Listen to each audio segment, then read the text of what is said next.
No, it's not dandruff. It's cocaine. Hey everybody, Steve Giammona from The Steve Giammona Show. In this episode, I sit down with Justin Marsh and Luke Turner, two photographers that are putting on an art exhibit for late photographer Murray Bowles. We discuss the impact that Murray had on photography, the impact he had on punk rock, East Bay punk rock, and the impact that punk rock had on us. Punk rock changed our lives. It's a good talk. Check it out. Welcome to Steve Giammona Show.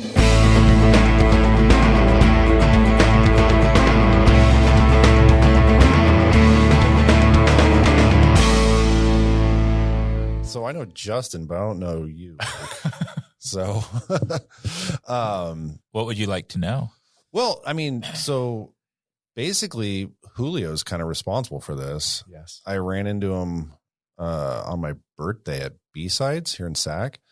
And then we just exchanged. Actually, we had each other's number. We didn't realize we had it. And then he was telling me about the Murray stuff. And then he posted the thing that you guys are doing, the exhibit on Friday. And then I was like, hey, man, like, if you want to come on, you should come on. And then he put me in contact with you guys. So yeah, that's pretty awesome. You guys did one last night in San Francisco? There was a show last night. It was at Art Attack SF, and it was a punk rock show by punk rockers with like punk rock memorabilia sort of stuff, photography. But Murray had been involved with that show prior to his passing. Oh, last really? year. Okay. So there was work on display of his there, and we've made a couple of connections. This has all sort of fallen into place in a matter of like 2 or 3 months here. So it was an opportunity to sort of continue to make some connections with people that were in his inner circle. And it was, ultimately it was kind of just a date night too. Like, so we got the kid to go to grandma's house and, spend the evening in the Mission. And that was like exciting for us to like, we haven't been to San Francisco in like 2 or 3 years. So yeah, I haven't been there in shit. I think the last time I was there, I saw Lucero and it was like 4 or 5 years ago. And it's changed quite a bit. It had, it was, I don't know. It was a fun place. It had a nuance, like it almost felt like Manhattan, maybe for a quick second in the Mission. It was busy. It was a Friday night. Oh yeah. But I'm always leery of the city too, as sort of an outsider to it. Yeah. My sister-in-law just bought a condo in the Mission. So I have no idea. Oh, nice. Yeah. Congratulations. Yeah. But yeah, she's always like, oh, you guys should come out. And it's like, yeah, but we got 2 little kids and like, it's not probably the most kid friendly city, but, Dolores Park has a great playground though. This is true. That's true. It does. Yeah. Last time I was there, I think, yeah, we got pretty high there last time I was there. That's what you do. Yeah. I meant a playground for adults, really. Oh, okay. Okay. But kids too. Yeah. So Luke, how did you come into like so this is about Murray Bowles. I'm not sure we brought that up, but how did you kind of come into the picture? No pun intended. Ew. Yeah. So I grew up in the East Bay, the far East Bay, Livermore. And, was in high school in the 80s and bands like Operation Ivy and Green Day and the whole East Bay scene was me and my friends were all into it. Isocracy, Mr. T Experience, just all the bands. And we would get out there as often as possible. And when we'd see a show, there was this photographer guy there, Murray Bowles. And we were teenagers, and to see someone that was older, wiser, non-punk rock in appearance, documenting the shows that we were at, it lent sort of a sense of importance to it that we weren't sure it was. It was just kind of our scene. It wasn't the Sex Pistols. It wasn't Black Flag. It was, kids like us putting on shows, and we weren't sure it was important. We knew it was fun, but we didn't know it was important. So when we saw Murray Bowles, and there were a few others too, but kind of older people photographing the shows, it definitely kind of changed our perspective about what we were doing. Yeah, that was my scene too. And it just was like more relatable than like, I mean, I love the Ramones, but like that, it was like, I don't know, it was like the sense of community that was in the whole Gilman Street, East Bay thing, you know? Yeah. I guess it's probably too because even though like those bands were older or broken up by the time I got into, you're still just like, oh, that dude's like my age, at that when you're getting into it. So yeah, no, it's super cool. And the cool thing about it is that it lives on as a bond between people that experienced it either as people in the scene or more peripherally as outsiders who are aware of it and only could go to a couple shows or never made it to a show. So when Justin and I started working together at a museum, we're both artists, we started obviously getting to know each other and started talking about skateboarding, punk rock. And so it's a thing that bonds people together. So Justin and I pretty quickly figured out that we have some of the same interests outside of our museum work and outside of artwork, and punk rock and skateboarding were things that we were constantly talking about. So when this show came and fell upon Justin's lap, I feel very fortunate that he invited me to be a part of it and work with him to curate it. Yeah. And I'm not quite sure why he asked me, but I'm really glad he did.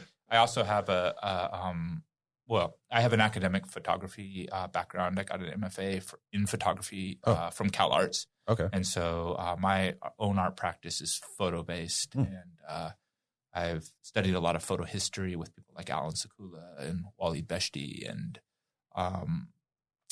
so I'm very invested in the medium of photography and have a punk rock background, sort of. Yeah. Yeah. No, you were going to say something, Justin? Well, I think a couple of things. Yeah. We're sort of archetypal people in our field of work, and by field, like the vocation of being a museum, exhibitions, art installer. Like there's a sort of an archetypal person that, comes from usually like an indie or punk background. Maybe I'm overgeneralizing it, but right away, like we had shared interest and there was a bit of overlap in sort of the timing of sort of our lived experience of that culture or those cultures. And I think in getting to talk about it, I think in some ways we were both peripheral to it too, like for me, I would say I'm like the third generation. I'm like the one that I can't show my AFI badge around anymore, like it's so like, and I understand like there's an aspect of it that in some ways, it's kind of lost on me. And I felt like Luke had a good insight into some of that territory and also with his photo background. And we had talked a while back about, trying to put a show together at Access Gallery where the show's taking place. And it did sort of fall in my lap, and it just seemed like the right time. We were both sort of clicking with theory and interest, and it just sort of coalesced at that point. Cool. So, and then Julio. So you said it's the photography, but there's also merchandise. But there's also isn't there a memorabilia? I'm sorry, you say memorabilia? Not in our show. Oh, not in yours. Okay. No. Okay. It's 16 photographs. That's it. Oh, okay. And then, so the one last night, that was the one that had Jello Biafra, and Jello was supposed to, So it was a no-show. Yeah, unfortunate. Yeah. Winston Smith. Yeah, Winston Smith's work was there. That guy's rad. I love that dude's stuff. Very excited by it. Yeah. Unattainable prices by my standards. I was very excited to see some of it, though. Come on, you're a museum worker. You can afford it. Yeah, man. You have a full-time job. Right. Yeah.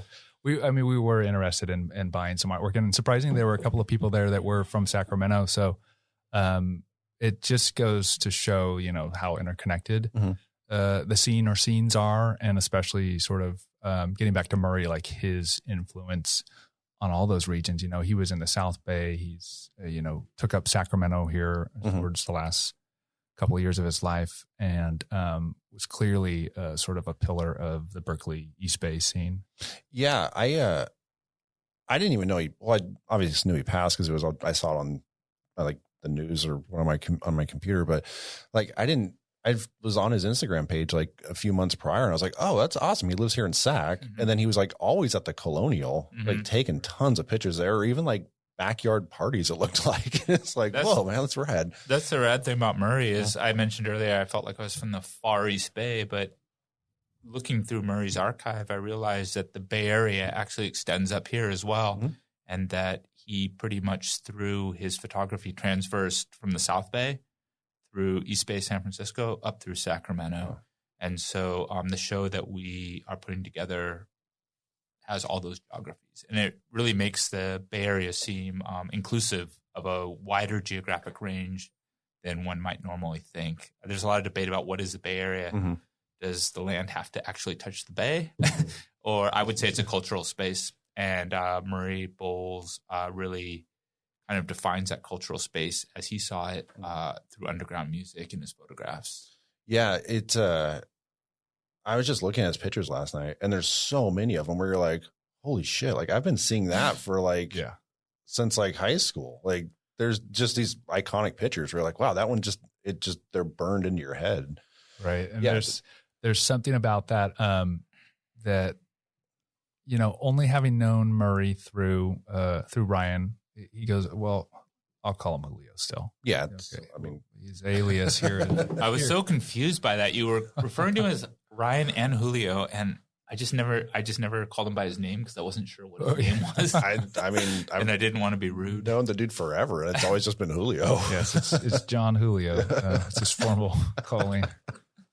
It's ridiculous. Yeah, but his wife, my wife's best friend, the high school buddies, all four of us, have known each other for a long time since our days in high school, and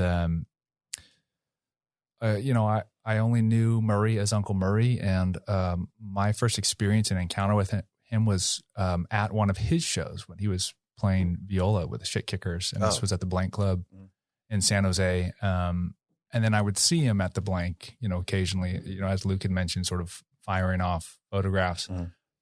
But walking into his residence after his passing as a friend to help my friends, with their grief and to figure out, how to help handle the estate, I was blown away by what I saw there. The scale of the archive and the contacts, the people and the places, it was just incredible to see it. And I knew right away that something had to be done.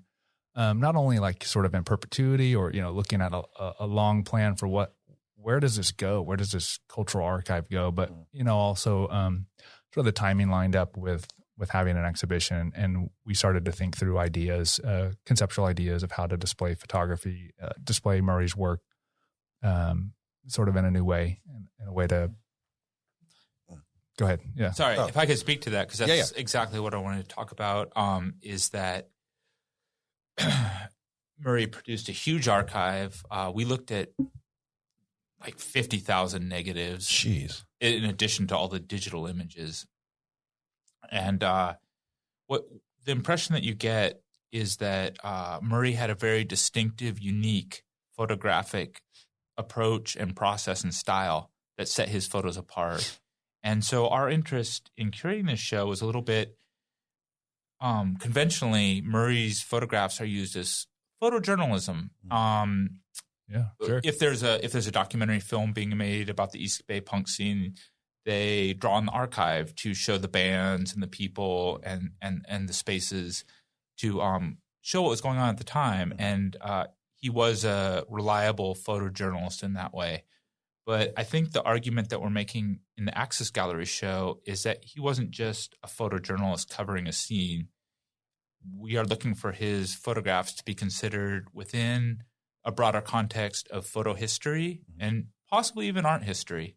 And that's really up to the viewer what they think about that.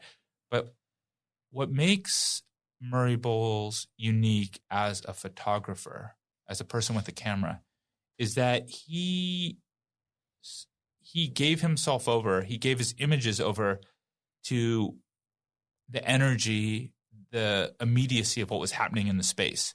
So a typical rock and roll photographer might set up some lights ahead of time and find the ideal position to shoot the band from and come up with really well-composed photographs of a band.